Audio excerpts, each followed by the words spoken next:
Vous avez sûrement tous déjà entendu parler de cette fameuse loi, la loi de l'attraction. Cette loi vous promet que si vous vous concentrez de façon sincère la plupart du temps sur une chose que vous désirez, cette chose désirée finira par apparaître dans votre monde réel. Mais ma question c'est, à quel point est-ce que ça a fonctionné pour vous? Et si ça n'a pas vraiment fonctionné pour vous, pas d'inquiétude, vous êtes au bon endroit. Bob Proctor va vous expliquer tout de suite comment mettre la loi de l'attraction à votre service, étape par étape, step by step. Et je vais pouvoir vous expliquer à la fin de cet épisode comment j'ai fait mon premier top 1, et d'ailleurs mon seul top 1, à Verdansk, pour ceux qui connaissent, en utilisant le pouvoir de la loi de l'attraction. Je vais vous expliquer ça en détail, comme ça vous pourrez aussi faire un top 1 et réaliser tous vos rêves les plus fous, parce qu'il y a quand même plus intéressant que faire un top 1 dans la vie. Mais ça peut être cool. Peu importe, c'est parti.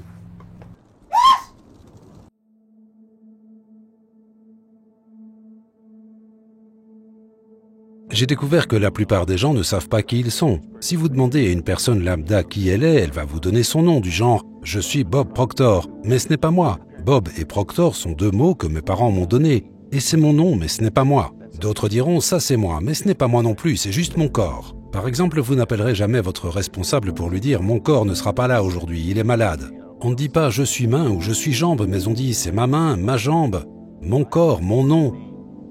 Qui suis-je ?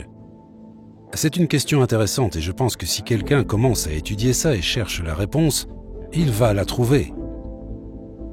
Vous savez, je pense que nous vivons simultanément dans 3 plans de compréhension. Nous sommes des êtres spirituels, nous avons une intelligence et nous vivons dans des corps physiques.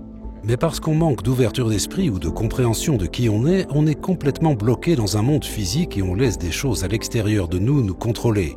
95% de la population ne font que réagir à la vie, ils ne vivent pas du tout leur vie, donc c'est... Et donc, il y aurait des barrières au succès? Il y en a plusieurs. Je pense qu'il y a 2 barrières principales. La première, c'est le conditionnement. Le conditionnement qui a pris place dans notre subconscient depuis notre plus tendre enfance. Tout ce que nous pouvons faire, c'est agir et parler de la même façon que les gens autour de nous.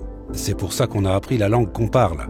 Mais s'il y avait 10 langues parlées dans notre maison, nous en aurions appris 10 sans aucune difficulté. Il n'y en a souvent qu'une et c'est la seule qu'on apprend. On grandit puis on se dit « oh, je pourrais apprendre une autre langue ». Nous pourrions en apprendre 100 autres si nous le voulions. On peut tout faire. Mais je pense que nous avons un conditionnement très très puissant et généralement il est basé sur de mauvaises croyances. Ça, c'était pour la barrière qui se trouve à l'intérieur de nous. La barrière extérieure, c'est notre environnement. Nous avons tendance à agir comme tous les gens qui nous entourent. Et quand vous y réfléchissez, ça n'a aucun sens. Car si vous étudiez les statistiques, 95% des gens passent toute leur vie sans réellement vivre la vie qu'ils auraient aimé vivre. La plupart des gens trouvent un boulot, ils observent leur entourage et voient qu'autour d'eux tout le monde travaille, alors ils font la même chose. Mais ils devraient s'arrêter et se demander, est-ce que ces personnes savent ce qu'elles font ?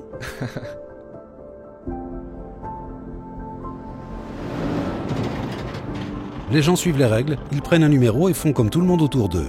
Ça pourrait être sympa dans le royaume des animaux, mais les humains ne sont pas censés vivre de cette façon. Je pense que nous devrions faire quelques vagues.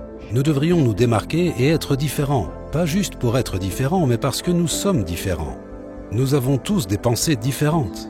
Et je pense que nous devrions commencer à penser et dessiner dans notre esprit les images de ce que nous aimerions faire et ensuite s'y atteler et le faire. Emerson l'a fait, Edison l'a fait, Marconi l'a fait, Samuel Morse l'a fait, Buckminster l'a fait. On pourrait continuer la liste pendant longtemps.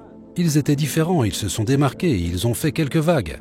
Je pense que lorsque vous voulez vraiment quelque chose, d'atteindre ce que vous voulez n'est généralement pas difficile en soi. Parce que vous y pensez tout le temps, et en y pensant, vous avez plein d'impulsions, d'actions que vous pourriez entreprendre pour atteindre ou vous rapprocher de votre objectif.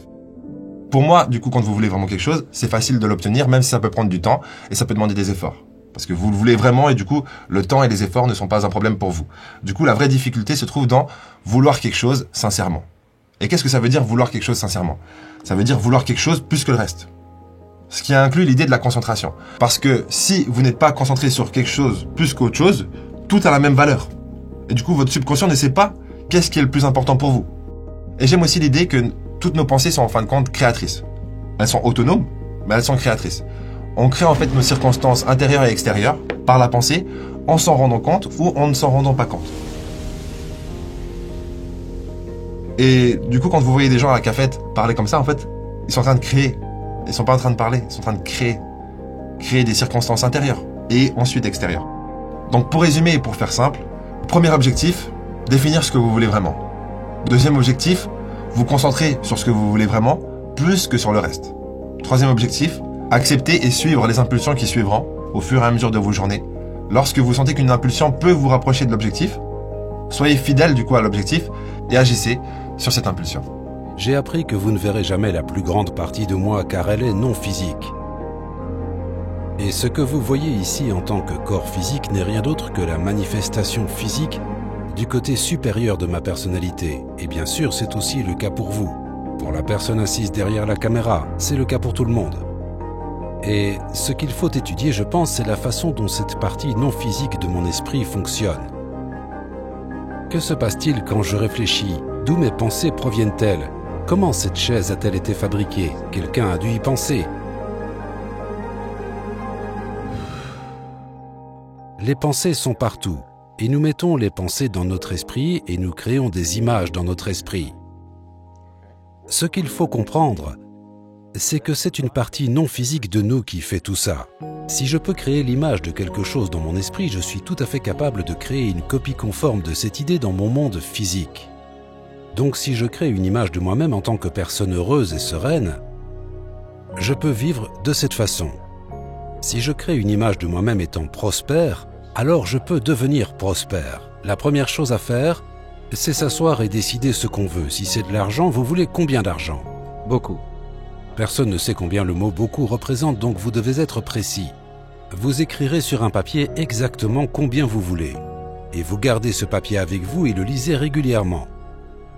C'est ce que j'ai appris dans le livre « Réfléchissez et devenez riche » et c'est ce que j'enseigne dans mes séminaires. J'enseigne aux gens à se fixer des objectifs. Mais vous décidez précisément ce que vous voulez. Et puis vous commencez à penser.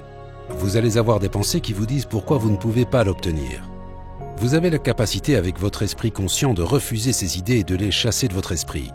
Penser à pourquoi vous ne pouvez pas faire quelque chose ne vous apportera jamais rien de bien. Alors continuez à réfléchir jusqu'à réaliser pourquoi vous pouvez le faire. Et le chemin à suivre pour y arriver vous apparaîtra sous forme d'image dans votre esprit. Pensez comment y arriver et non pourquoi vous ne pouvez pas y arriver. Réfléchissez à la façon dont vous pouvez y arriver. Déjà, je pense qu'il est primordial de rêver grand. Mais lorsque vous allez vouloir rêver grand, ce qui va se passer, c'est que le doute sera encore plus grand. Et le doute se placera toujours au niveau du comment. Mais comment tu comptes réussir à faire ça, hein? Comment tu comptes réussir à atteindre un tel montant? Comment tu comptes retrouver quelqu'un qui te correspond comme ça? Hein? T'aurais déjà trouvé si t'allais trouver. Ce qui va être primordial, c'est de refuser toutes ces voies. Toutes les voies qui sont liées au doute, et ce doute qui naît dans le comment. Parce que vous savez que vous ne savez pas encore comment ça va se passer. C'est tout le but, de ne pas savoir. Et du coup, au début, quand vous fixez votre objectif, refusez, au tout début en tout cas, toutes les idées du comment. Refusez-les catégoriquement les premiers jours. Et concentrez-vous uniquement sur votre image mentale de ce que vous voulez, donc l'objectif, et à quoi ça ressemblerait d'atteindre cet objectif. Ajoutez le plus de détails possible à vos images mentales, et refusez catégoriquement, pour l'instant, le comment. Ne vous dites pas, ouais, mais si je sais pas comment tu veux que je le fasse? Abandonnez ça. Faites-vous juste du bien, en fait, avec votre idée, visualisez, et si votre visualisation est assez claire et efficace, elle devrait normalement vous procurer le bien-être que l'objectif en soi devrait vous procurer. Donc, obtenez le bien-être que l'objectif devrait vous procurer avant d'atteindre l'objectif pour atteindre l'objectif. Et tout ça gratuitement, sans même avoir à donner votre email. Je dirais même qu'après ça, vous devriez acheter un bon livre et commencer à l'étudier. Trouvez une personne qui est déjà en train de faire quelque chose que vous voulez faire et apprenez à connaître cette personne. Demandez l'avis des experts, ne demandez pas à votre voisin, votre mère, votre père, votre frère ou à votre collègue de travail, car ils ne savent pas nécessairement. Inutile de demander comment gagner beaucoup d'argent à quelqu'un qui ne gagne que 50 000 € par an, ils ne savent pas. S'ils savaient, ils gagneraient sûrement beaucoup plus. N'allez pas voir un docteur malade si vous voulez être en bonne santé, donc trouvez quelqu'un pour obtenir des conseils. Achetez un très bon livre et arrêtez-vous et commencez à l'étudier. Quand vous lisez un très bon livre pour la seconde fois, vous n'y voyez pas quelque chose que vous n'aviez pas vu auparavant, mais vous voyez en vous quelque chose qui n'était pas présent auparavant. Je sais pas si vous vous rendez compte, mais c'est juste magnifique ce qu'il vient de dire là. Imaginez-vous en vivant déjà cette vie. Il faut que vous compreniez que c'est une image dans votre esprit. Quand vous ouvrez un livre, le livre n'est rien d'autre qu'une image qu'un écrivain a décrite à travers des mots. On a demandé une fois au grand artiste Van Gogh comment il faisait pour réaliser des œuvres si belles. Il a répondu « Je rêve mes peintures et ensuite je peins mes rêves ». Il obtient l'image dans son esprit et ensuite il la peint sur un mur ou un tableau. Eh bien, nous nous relaxons et nous construisons l'image dans notre tête sur la façon dont nous aimerions nous voir. Comment nous aimerions nous comporter dans la vie avec les autres, notre vie sociale, nous voir dans le métier que nous voulons. La façon dont nous voulons faire nos présentations de vente dans le cas où vous êtes un vendeur ou autre.